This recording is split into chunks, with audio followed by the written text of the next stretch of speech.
man who works every day to help others is now the victim of a scam. Hundreds of Cliff Tredway's friends and business associates got a frantic plea from his email account this morning asking for money. Only problem is, it wasn't him.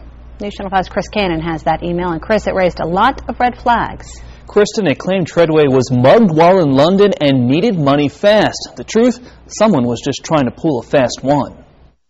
Oh man, that just makes me mad when I start looking at this. It's an email with Cliff Tredway's name all over it, saying he was mugged on the streets of London, England. All cash, credit cards, and phones were stolen. The email goes on to say Tredway has no money, and then it asks his friends for a favor. Could you please wire $1,500? The only problem with this email... Never been to London, you know. Tredway is clearly in his rescue mission office overlooking the Nashville skyline. Someone hacked into his personal email account and tried to scam everyone on his address list. I would hate to know that my name would be attached to something that would be a part of, a friend of mine or a colleague, getting scammed. The folks at the State Department of Commerce and Insurance say we can all learn a few lessons from that email. You want to make sure that you don't respond in a way that's a knee-jerk reaction. D. Christopher Garrett says you need to look at the logic and pay attention to the red flags. You don't want to send your money off to someone that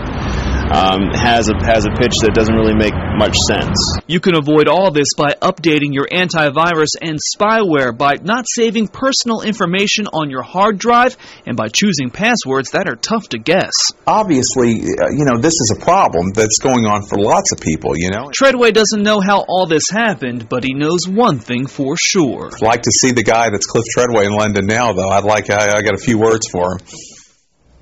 Right now, Tredway can't even access that Gmail account because the hacker changed the passwords and Google can't verify who he is, so added frustration there.